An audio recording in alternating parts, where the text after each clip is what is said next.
Live from KSAT 12, the news at noon starts right now. And right now we have a traffic alert to tell you about in Von Army. The southbound exit from I-35 to Loop 1604 shut down because of an overturned big rig. That means the 1604 access road after that exit is closed as well. No one hurt, no other cars involved. The big rig carrying frozen chickens. That means cleanup is expected to last a couple more hours, so avoid that area if you can. And right now, students are walking out of schools across South Florida as school shooting survivors take their fight to the state capitol. We're live streaming this on KSAT.com, and we'll hear from some of those students later in the newscast. And back here in South Texas, off and on pouring rain, and it's flat out cold out there. That cold front came through with a vengeance. Chilly. Chilly is not the word I'm thinking. I think it's cold. Cold. 46 degrees, cloudy. Yeah. Justin, what should we expect for the rest of the day? Well, guys, we're watching a line of showers, a broken line of showers, try to work its way east. There are some thunderstorms in here, too. We've seen some pretty good rain out to the west around Rock Springs, around Utopia. We saw a little bit of small hail. And this line has slowly but surely made its way east. It's starting to get a little bit closer to Bexar County. So we'll see some of these showers and storms here over the next couple of hours. We put a track on here for you. And this is just estimated, but sometime maybe around 12:20 moving towards San Antonio, Von Army, 12:05. These storms will continue to move east through the rest of the afternoon. Once this line moves by, though, we should see some quieting down of the radar, and things should get a little bit quieter, at least for a time, before we get some more showers in here later tonight and into tomorrow. But there's a little closer look at some of the heavier storms around Bandera, Medina Lake, down towards Hondo, and starting to move in around Castroville. We're going to have a full update on your complete forecast coming up here in just a bit. David? Thank you, Justin. New at noon, a Judson Independent School District principal arrested on charges of driving while intoxicated and unlawful carrying of a weapon. Michael McFalls, a principal at Judson Early College Academy. He was taken into custody in Comal County back on February 10th. New Braunfels police tell us he went off the road in his pickup and hit a guardrail. McFalls was the only person in the truck, was not hurt. During a search of his truck, though, police say they found an open 1-liter alcohol container and a handgun. Judson ISD spokesperson Stephen Limscomb gave us a statement this morning saying McFalls is now on administrative leave pending a review of the alleged misconduct and its circumstances. Limscomb said students and parents have been informed of the situation. An employee tests positive for tuberculosis at Bernie Middle School. Now officials with the Texas Department of State Health Services are looking into it. Bernie ISD officials sent out a letter to students and parents saying the employee has been absent from the campus since the beginning of February. State Health Services is closely monitoring the potential for any more cases. Now there will be a community meeting to discuss the issue. The first will be held tomorrow in Spanish from 5 to 7 p.m. at Bernie Middle School South Campus Library. An English meeting will follow from 7 to 9. 2 other meetings will be held next Tuesday. We'll have all that information on KSAT.com. A man involved in Monday night's standoff at I-35 facing additional charges this afternoon. New Braunfels police telling us they've linked Ruben Ramirez Jr. to the robbery of a Chase Bank. That's his mugshot on the left, and on the right is the surveillance photo from the bank on South Walnut Avenue back on February 9th. Ramirez has already been charged with evading arrest, resisting arrest, and aggravated robbery in a separate case at a Lowe's in New Braunfels. And this is video from the standoff. Both sides of I-35 had to be shut down for several hours. The investigation into both robberies, the pursuit, and I-35 standoff continues, and additional charges may be pending. Police also still searching for 2 capital murder suspects in a deadly shooting overnight. It happened in a hotel room at the Best Western Plus on the northwest side near Loop 410 in Callahan. As KSAT 12 Josh Skurnick reports, one of the victims says the shooter stole her car. Beneath the neon light of this hotel, lights of a different kind illuminated the scene of a double shooting. A man and a woman, both in their 20s, both shot a little after 1 this morning. The man died before EMTs arrived. The woman shot in the neck. Police found her running in the hallway. One man, also staying at the Best Western Plus on Manitou Drive, says he watched as she came down the stairs. She was all bloody, and she got shot in the neck. They had walked her over there, downstairs, but once she got downstairs, she said she couldn't walk no more. She was passing out. The woman went to University Hospital, where police said she was stable. She told police the shooters, a man and a woman, stole her gray Dodge Charger with racing stripes. A green or gold Kia Soul followed it out of the parking lot, possibly one suspect for each car. Guests at the hotel shocked by the violence.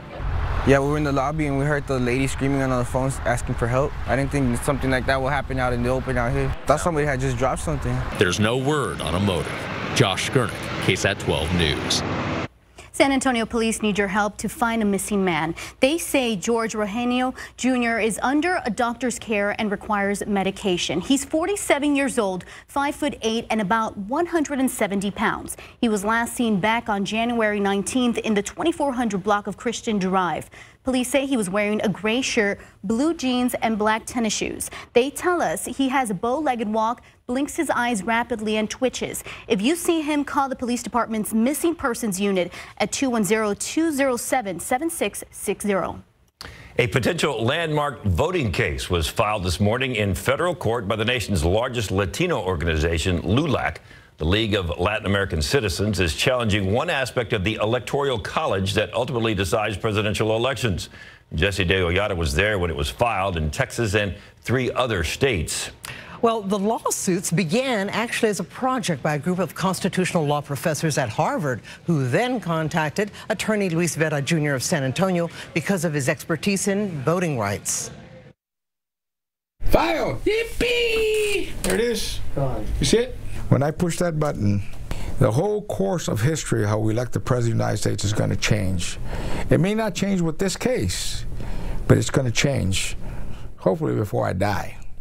LULAC's National General Counsel says he's challenging the system that elected President Donald Trump and others over the years. The winner take all aspect of the Electoral College, even though candidates like Hillary Clinton won the popular vote nationally. In states where she lost, the electoral votes went to candidate Trump. Vera says people often don't realize that 48 out of 50 states, their votes in essence are thrown away, especially those cast by minority voters. Everybody's going to be equal, and that's all we're asking for, is that my vote, your vote should all count the same in every state, no matter where you live. But Vera is quick to point out the legal challenges are nonpartisan. The legal team is suing 2 red states, Texas and South Carolina, and 2 blue states, California and Massachusetts. So what was the reaction by the major political parties to these lawsuits? That's coming up in the next half hour. Live in the newsroom, Jesse DeGollado, KSAT 12 News. Thank you, Jesse. No decision yet from the jury deliberating in the fraud trial of Texas Senator Carlos Uresti. He's accused of lying to potential investors in an oil field sand fracking company.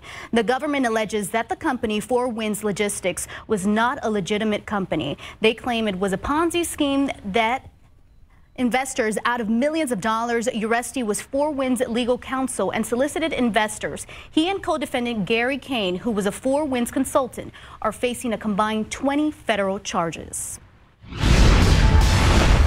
And it's Heart Month, and KSAT Community is hosting a heart health phone bank. Get your questions answered by calling 210-351-1363. Coming up, we'll hear from a nurse specialist with UT Health SA.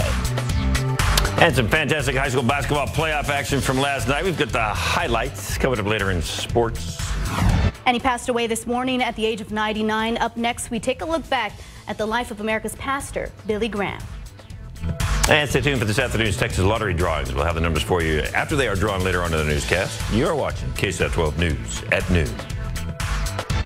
If you talk numbers and we say, hey, how many?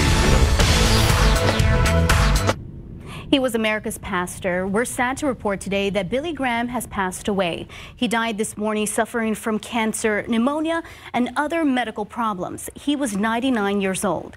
In times of tragedy, Graham was there to comfort the nation. In his almost 70 years of ministry, 215 million people heard him preach in person, more than any other evangelist in history. KSAT 12's Max Massey looks back at his worldwide impact. Billy Graham's leadership summits and crusades in more than 185 countries and territories, while they forged powerful global links among conservative Christians and threw a lifeline to believers in the communist-controlled countries. I know that God has sent me out as a warrior on the 5 continents to preach the gospel and I must continue until he gives the signal that I'm to stop. He had no church, no home, no regular congregation, and no church hierarchy, except the one he created himself. He was a confidant to U.S. presidents from General Dwight Eisenhower to George W. Bush. This is him with President Ronald Reagan and with Donald Trump before he was elected on Graham's 95th birthday. In 1997, Bill Graham came to San Antonio. He spoke at the Alamo Dome, and his words resonated with people who filled the seats. Today, those same people voiced their condolences on social media. I spoke with Jessica Jordan on Twitter, who saw Graham that day, and says it was an amazing experience to see him in person, and many people were touched by his preaching. She says, quote, "It's something that has stuck with me through the years. He was a great man with a great love for God and his people." And when I asked what stuck out, she says, quote, "When he spoke about grief and how we needed to be there for each other and how we are never alone." Others posting things like Randy Alvarado, who said, "May he rest in paradise. One of the best preachers ever." Max Massey, KSAT 12 News.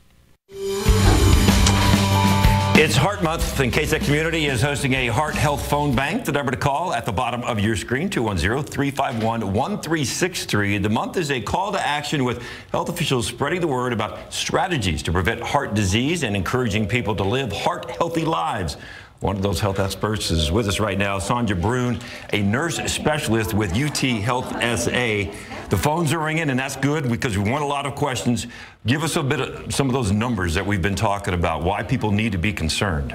Well, people definitely need to be concerned because we all have a heart, and heart disease kills more Americans than any other disease that there is.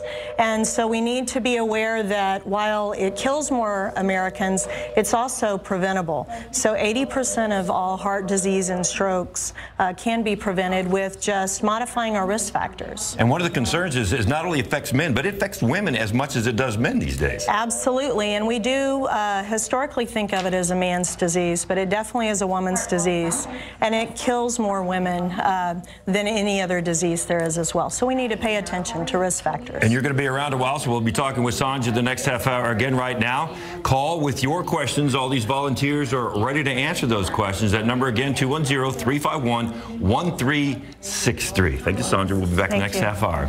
The KSAT Community Health Phone Bank will run through 7 o'clock tonight, so get those calls in. You've got time. Tiffany. Great, thank you. Thank you, David. Now, take a look outside with CityCam. It's cloudy, rainy, and we will continue to see this throughout the day. Justin, what should we expect for the rest of the week? Well, we're expecting the rain today and then a few more showers even as we round out the week into Thursday and Friday. Right now, though, the radar is showing a broken line of showers and storms trying to move into San Antonio. We're starting to see some returns there on the west side of town. There could be some thunder and lightning with this, and we could get some brief heavy rain in spots. The aquifer up 0.2 of a foot to 664.6. In your pollen count, mold still high. Ash is moderate. Mulberry is low. We'll have another radar update for you coming up. Wait.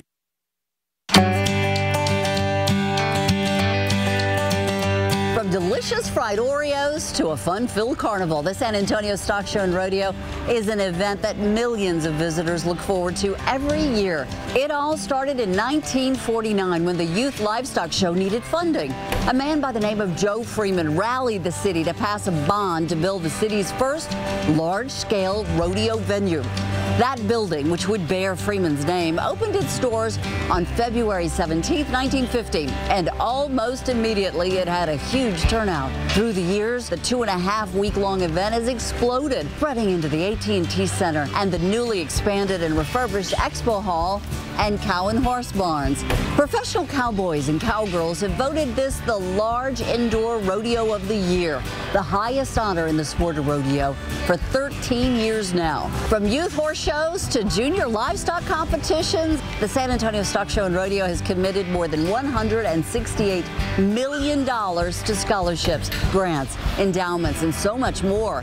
And of course, it is also home to legendary entertainers like Dolly Parton and Willie Nelson. But most of all, it is how the 6,000 local volunteers give back every year that makes this special. So grab your best Western wear. You don't want to miss out on this year's big event. San Antonio's Tricentennial Moments on KSAT 12 are powered by Frost Bank and Sierra Cars, Trucks, and RVs and Christus Santa Rosa Health System. Only a few days left in the San Antonio Stock Show and Rodeo, matter of fact. It's rainy today, but that's not stopping people. We have our producers from the morning show over there right now. Yep. Are they really? Yeah. Wow. Ellie. Got their hats on. Yeah, still Priscilla, they're both there. You have to go to the rodeo. You do. Weather doesn't stop many. No. And we do have some rain moving in. But if you're planning on going to the rodeo this evening, things may clear up some. We'll still see some clouds and a few light showers, but this heavier stuff will move on through. There's the radar right now. We have a broken line of showers and storms trying to move into San Antonio. Now, this is weakening some. So the heavy rain that we got out west, it's probably not going to be all that heavy as it moves into San Antonio. But still some rain nonetheless, and we can use it here in town. You see the storms, the more bona fide storms there around Bandera down towards Hondo. We're getting some pretty good lightning strikes associated with those. And those two are moving off to the north and east as this line slowly slides east. Right around Bandera, you're going to get a pretty good soaking here next 30 minutes or so. And there's a little closer look at San Antonio. Starting to see those showers move in on the west side of town. So 1604, 151, right around 410, 151, seeing a good downpour there. And again, these will spread eastward through all of San Antonio here over the next couple of hours. Off to our east, still seeing a few showers here too. Hallettsville, Gonzales, Cuero. These are all pretty light, fairly isolated. That's really associated with that cold front that has pushed down to the south now. These are the estimated rainfall totals as the radar sees it. And what you'll notice is that the I-35 corridor really missed out. Folks off to our east got a pretty good soaking, and off to the west this morning we saw those big storms. Rock Springs, one of the big winners earlier this morning, with estimated average accumulations around 2.5 inches. So some good numbers there. There was some minor flooding. We did have some reports of some small hail, but severe weather really was not an issue with these storms. Outside right now, we've got cloudy skies, 46 degrees, northerly winds at about 16 miles per hour. Winds are a little bit gusty. That's going to create a wind chill. And the visible satellite picture shows those storms moving east pretty clearly. Very nice shot here. And once those move through again, we should see things quiet down just a little bit. The numbers are cold behind our cold front, 47 in Hondo, 36 in Kerrville. That cold front has not made it to Beeville yet. Still 76 degrees there, so quite a change along that front, and temperatures are going to stay cold throughout the course of today. Wind chills right now, 39. That's what it feels like here in town. It feels like 28 in Kerrville. And a lot of ice going on across north central Texas. Most of this is going to stay well to our north, but some issues up there. Winter weather advisories are in place, ice storm warnings, and there's even a tornado watch box off to our east there in Louisiana, where they're getting some stronger storms. So this front continues to move off into the Gulf of Mexico. We'll see things quiet down a little bit tonight, and then showers will kick back in, I think, as we go into tomorrow. Forecast for today, temperatures staying in the 40s. That's it. We'll drop down into the 30s tonight as rain chances diminish, but more showers and drizzle tomorrow, 49, 63 on Friday. And we'll get another front, it looks like, late Saturday into Sunday with more rain chances. Chilly. Yes. Lots of rain needed. All right, new today at 5, an opportunity to learn from the pros who compete in the San Antonio Stock Show and Rodeo. In just a few weeks, a camp will open up to help little would-be cowpokes develop the skills needed in these types of competition. What the rodeo camp entails coming up today at 5 after entertainment tonight. Spurs getting back to work today after the All-Star break. Practice this afternoon. Coming up.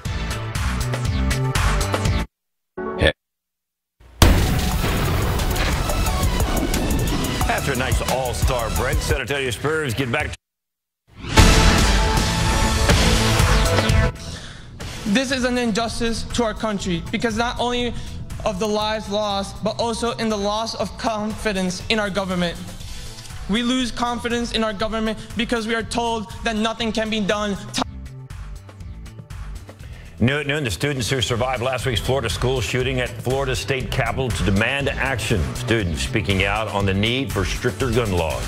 Meanwhile, students across the state are staging school walkouts. Hundreds of students walked out of school to attend a planned protest for gun control at the nation's capital. Coming up, the details next. But first, we want to start with the weather. Little rainfall, and now it is flat out cold. The cold front has moved in. Meteorologist Justin Horn is standing by with a quick check on the forecast. Hey there, guys. You're right. The rain's beginning to move back in here to San Antonio, and it is cold out there. Temperatures in the mid-40s. We've got wind chills in the 30s at this hour. The line that was a little stronger earlier starting to move into Bexar County. It is weakening, but we still have some showers and still some thunderstorms associated with this. and it will slowly move across Bexar County here over the next couple of hours. You can see some of the heavier storms, Kerrville down to Bandera and Hondo. We're also seeing that down around Devine at this hour, too. We'll zoom in a little bit closer to that cell there. No hail with this. At least we're not picking up on any. There was some small hail earlier around Uvalde. This is moving off to the north and northeast, so it's just going to clip Devine there, moving up towards maybe the Castroville area here over the next 30 minutes or so. On the west side of San Antonio, starting to see some of this rainfall. And there's some heavier pockets around Helotes, back towards the northwest side of town. And again, most of San Antonio will see this rain here over the next couple of hours. Temperatures much colder behind that front. 46 right now in San Antonio, 45 New Braunfels. It's in the 30s around Kerrville, 36 degrees there. As I mentioned, wind chills are in the 20s up in the hill country. Feels like it's in the upper 30s here in town. Forecast for today. Rain chances do taper off after this line moves through, but the numbers will stay cold. Low to mid 40s. We'll see some 30s on the map tonight, and then a cool day tomorrow with more rain chances. We're going to talk about that forecast coming up in just a bit. David? All right, Justin, thank you. We'll look forward to that. New at noon, legal challenges to a controversial aspect of the Electoral College that ultimately decides presidential elections. As it is now, 48 out of 50 states have a winner-take-all system. Whoever wins in each state takes all of its electoral votes. Jesse Degollado is now in the newsroom after witnessing the filing of what could be a potential landmark case. Jesse? The National General Council for LULAC, the League of United Latin American Citizens, the nation's largest Latino organization, says the case could very well end up before the Supreme Court. Now, if successful, it could change the way political parties campaign for their presidential candidates. We did let the Democratic Party know. We let the Republican Party know what we were doing. And, of course, they're both angered and are going to be fighting us everywhere we go. And that's okay. That's their right. They're going to protect their party. Vera says as it is now, presidential campaigns have focused on a handful of battleground states that could swing the election with their electoral votes. But they would have to campaign in every state if the legal challenge is successful. Now, lawsuits were filed today against 2 red, solidly Republican states and Texas and South Carolina, as well as 2 blue Democratic states, Massachusetts and California. The lawsuits say the winner-take-all system is undemocratic because it violates the principle of one person, one vote. Vera's co-counsel is high-powered attorney David Boies, who leads a coalition of law firms. If his name is familiar, it's because Boies was involved in Gore v. Bush. Like our last presidential election, then Vice President Al Gore won the popular vote, but Texas Governor George W. Bush had the electoral votes that put him in the White House after the U.S. Supreme Court ruled in his favor. Live in the newsroom, Jesse Degollado, KSAT 12 News. Students who survived the high school shooting in Florida last week are speaking out at the Florida State Capitol. Meanwhile, President Trump has often boasted about being the most pro-NRA president ever. But in the wake of the Florida school shooting, he is now looking at some new gun restrictions. And the students from Marjorie Stoneman Douglas High School are still demanding action. ABC's Tara Palmieri has the latest on the showdown. Parkland students traveled on buses nearly 500 miles to be told nothing can be done. At the Florida State Capitol, legislators voted against even considering a ban on semi-automatic rifles. Some students were shaken by the blow. It was a big punch in the gut because it'll be a week tomorrow since this happened, and already there's another roadblock in front of us. But they're not giving up. These students who survived the massacre at Parkland will have 40 to 60 meetings today, including with the state attorney general, the Senate president, and the Speaker of the House. They're also expected to meet with the governor. They're vowing to storm Washington next. I'm not trying to take away your Second Amendment rights, nor am I trying to eliminate all guns, but we cannot protect our guns before we protect our children. In D.C., there seems to be momentum for modest changes. The president announced yesterday that he proposed a directive on banning bump stocks. I signed a memorandum directing the Attorney General to propose regulations to ban all devices that turn legal weapons into machine guns. But bump stocks were used in the Las Vegas shooting, not at Parkland. President Trump also signaled his support for a Senate bill that fixes instant background checks, tweeting, "Whether we are Republican or Democrat, we must now focus on strengthening background checks." The students seem to understand that change rarely happens overnight. We're not hoping for magical results. President Trump will host a listening session this afternoon with survivors of the Parkland massacre, Columbine, and Newtown. Yesterday, White House spokesperson Sarah Sanders said the president would not rule out supporting an age limit on gun purchases. Tara Palmieri, ABC News, Washington. A Maryland police officer and a suspect have been shot and killed in a shooting early this morning. The fatal shooting happened in Brandywine, Maryland. The Prince George's County Police Department confirmed one of its officers was killed, stating the officer was, quote, shot while stepping in to protect a woman threatening a domestic situation. Police say the suspect took the officer's gun and then led police on a chase. The circumstances surrounding the shooting still being investigated. And an Alabama police officer is killed in a shooting after a man barricaded himself inside a home, and the suspect was also killed. Police say the incident started when a woman was found dead in the middle of the road last night. Investigators identified the slain woman's ex-husband as a person of interest in that killing and went to a home. They say once officers arrived, the suspect then barricaded himself inside a home, fired shots, killing Officer Justin Billa. It's unclear whether the suspect was killed by police or if he took his own life. Billy Graham, one of the world's most famous Christian evangelists, has died at his home.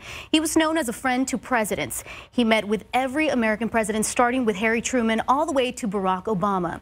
He was the first Christian to preach publicly behind the Iron Curtain and in communist countries after World War II, drawing huge crowds. ABC's Maggie Rulli takes a look back at his life.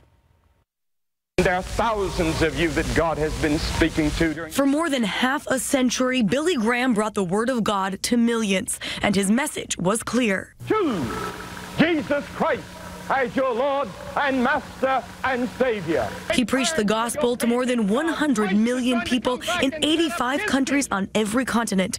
Everyone was welcome. I don't know what your religious background or racial background or cultural background, it makes no difference. He became a fixture in the White House since 1950 and was known as the president's preacher. Graham touched millions, and the remembrances are pouring in. In a statement, former U.S. President Jimmy Carter said, Graham had an enormous influence on my own spiritual life. The Archbishop of New York, Timothy Cardinal Dolan, said even in his Catholic household, there was always respect and admiration for Billy Graham and the work he was doing to bring people to God. And President Trump tweets, there was nobody like him. He will be missed by Christians and all religions, a very special man. Over the years, the messenger may had changed, but his message had not. The greatest need in the world today is a transformation of human nature to make us love instead of hate. Graham remained nonpartisan throughout his life, meeting with both Democrat and Republican presidents alike, always with the message to unify. He said he wanted to be remembered simply as a faithful servant to God. Maggie Rulli, ABC News, New York. We're back here at home. We are learning the new details on a deadly overnight shooting at a Northwest Side motel. Police are on the hunt for 2 capital murder suspects. It happened in a room at the Best Western Plus Hotel near 410 in Callahan. Police say the suspect shot a man and woman, killing the man and putting the woman in critical condition. She told police the shooters, a man and woman, as well, stole her car.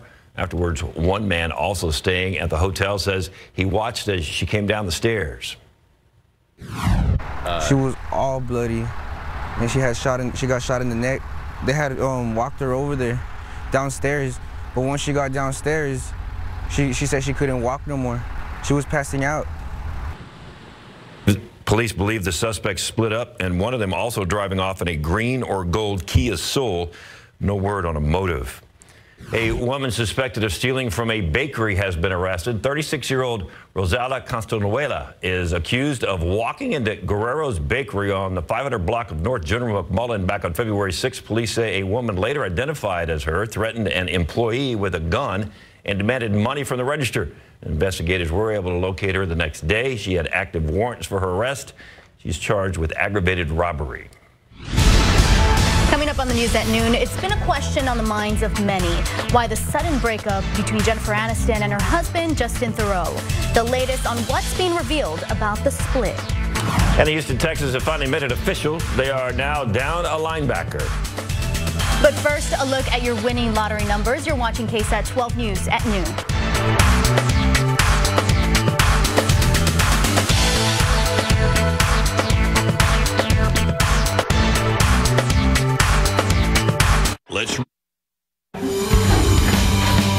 Welcome back today. KSAT 12 is hosting a heart health phone bank along with our KSAT community partners. The number to call is 351-1363. Heart disease is the leading cause of death for men and women in the U.S., but it's also one of the most preventable diseases. You can get your heart health questions answered by health professionals from University Health Systems. Our David Sears is standing by, speaking with them right now. David, what can you tell us? Well, Tiffany, Sandra Broom is with us, and she is an expert in this area of nursing and doctoring and facilitating people with heart problems. What's one of the major things that people need to know about heart disease? Well, the main thing that we would like to make sure everyone knows today is that 80% of these diseases are preventable. So what you really need to know are your risk factors. And many risk factors, there is nothing we can do about those, such as your age. We're all going to get older. You can't do anything about your family, so hereditary plays into a factor. Your gender and your race. So for instance, almost half of all African American women over the age of 20 have some form of cardiovascular disease. So you need to know what your risks are. The risk factors that you can do something about are know your blood pressure, and if you have high blood pressure, that it's treated. Know whether or not you have diabetes. You need to exercise. You need to watch your weight. Do not smoke. Do not start smoking, and if you do smoke, you need to stop. Just stop. I think you mentioned one of the big things. In San Antonio, we love to eat. There's all kinds of cultures here. There's all kinds of different foods here. So how important is our diet when it comes to keeping our heart healthy? Well, diet is very important, and I don't tell people they need to live on water and cardboard. You can eat very healthy foods that have a lot of great flavor that can still be healthy for you. And you will find if you start to change your diet to healthier foods, you're actually going to feel better. You won't feel as sluggish. So there's some good foods out there. We can still eat, but we just got to kind of watch it, right? Exactly. And then the other key is just everything in moderation. All right, Sandra, thank you very much for joining us today with some tips. If you have some questions and you want to stay heart healthy, 351-1363. That is the number to call. We will be here from now until 7 o'clock tonight answering questions so you can stay heart healthy. It's Heart Healthy Month, so we need that. Tiffany, back to you. Thank you, David. Coming up new tonight at 6, a lot of people like the idea of eating organic until they get a look at the price. How you can eat more organic foods without taking a huge bite out of your budget. Coming up tonight at 6. Now a look outside with City Cam. We continue to see gloomy, cloudy skies. Justin, where is the rain right now? Well, we're watching that line of storms, Tiffany, and it's getting a little bit closer to San Antonio. We're already seeing some of the rain here on the west side of town, but the storm's still out around Hondo, Bandera, down towards Pearsall, and this continues to slowly work its way out to the east. We're seeing a few lightning strikes, too, with some of those storms. Almanac for today, we hit 72, but that was at midnight. Now we are seeing temperatures in the mid-40s. 45 our low so far. Records are 130. We got up to 100 back in 1996. We'll talk about the forecast coming up. Does your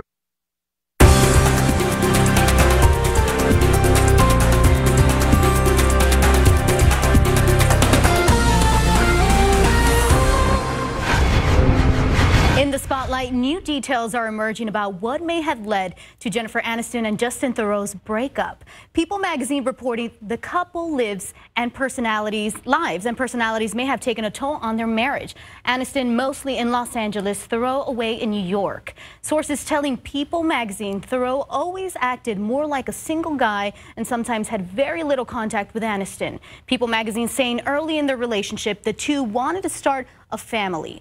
The couple reportedly attended therapy for months. Oprah Winfrey throwing her support behind the March for Our Lives movement. The media mogul matching George and Amal Clooney's donation of $500,000. Winfrey took to Twitter to share her support, saying, "These inspiring young people remind me of the freedom riders of the 60s who also said, 'We've had enough and our voices will be heard.'"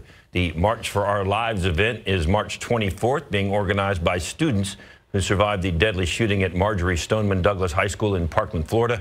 They are calling on Congress to make changes to gun control.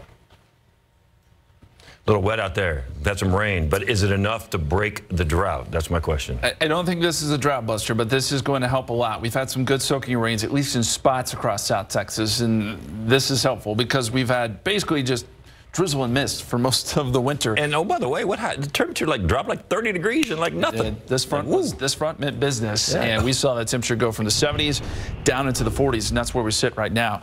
You can see the line of showers and storms. This is a broken line. It has slowly been working its way off to the east, and the heaviest of the rain is still just east of Kerrville down to Bandera, Hondo, and down to Pearsall. So these areas are going to pick up some decent rainfall totals. You can pick up a quick ½ inch with this activity, especially if you get a couple thunderstorms to move right over top of you. We're also starting to see a few lightning strikes there on the northwest side of San Antonio, a little bit closer to the rim, picking up on some heavier rain there.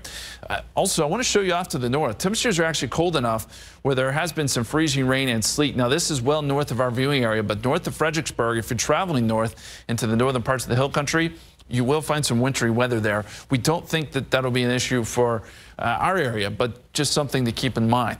All right, a little closer look at some of these heavier storms. Castroville still getting in on some good rain now with some lightning strikes just off to your south and west. We're seeing that around Medina Lake, getting some good rainfall there. And then on the west side of San Antonio, so from Leon Valley up to the rim, as I showed you, a good storm moving through that area, and then also down towards Von Army. We've seen some passing showers. Downtown San Antonio just getting in on some of the shower activity. We're starting to see a little bit of rain here at the studio, as this is sort of the leading edge of that broken line. And then off to the east, just some light showers for our eastern counties, Hallettsville, Quail down to Victoria, and this is mainly just driven by that cold front. But this line may make it into our eastern counties by this afternoon. We'll keep an eye on it. It should weaken some. 24-hour rainfall totals estimated by the radar. Some big numbers out around Rock Springs. We're starting to see some good accumulations now from Hondo up to Bandera. We'll get some estimates for you there. Looks like maybe around close to an inch, and then some big numbers north of Victoria. What you will notice, though, is that the I-35 corridor generally has remained pretty quiet. We were caught in the middle here where we just didn't get much rain. But hopefully with this line, we'll see some rainfall officially at the airport. 46 degrees right now, northerly winds at about 16. The numbers really show you where this front is. It is 80 degrees right now in Beeville. It is 48 just down the road in Pleasanton. So a huge drop off along this front, and it's going to slowly push out. So it should eventually move through Beeville, but down around Corpus, Laredo, still very, very warm. Wind chills are in the 20s from Kerrville up to Fredericksburg. We have a wind chill here in San Antonio of 39. There is wintry weather across north central Texas, winter weather advisories, ice storm warnings in effect from Wichita Falls down towards the Abilene area, where they're having some serious issues on the roads there, and even just west of Dallas, and then a tornado watch box for parts of Louisiana. So it shows you how dynamic this system is. And a little closer look there, the I-20 corridor, and you can see where some of that heavier ice is falling. All right, our forecast shows that front continues to sag south. We'll still get some showers as we go late into the afternoon, but we'll see a little bit of a lull in the action, I think, this evening and into tonight. But by tomorrow morning, we start to see more showers develop, and by the morning commute, looks like it could be wet once again. This time just light showers, but cold. Forecast for today will probably stay right there in the mid-40s through the afternoon. Northerly winds 10 to 20 miles per hour, and gusty means wind chills will stay in the 30s. Tonight down to 39, about a 20% chance of showers. That increases, though, as we get towards morning time. 49 on your Thursday, drizzly, showery for most of the day. 63 on Friday. It tries to warm up some with chances of rain. We'll get another front on Saturday, late on Saturday, and that brings some more rain chances with it. Maybe Monday we'll see some sun. Monday may be our best day in that entire 7-day forecast. Well, drive carefully. I know a lot of people were in the roads, several accidents this morning, so. Roads are still slick. Yeah. Yes. At least it's not like Oklahoma. I have friends right now, and they say it's icy. Yeah, ice is a big issue north of our area. Yeah. All right, coming up next in sports, the Spurs get back to work today with a late afternoon practice before they hit the road to continue that rodeo road trip. Plus, Michael Jordan could hire a former Laker. Yeah? Coming up.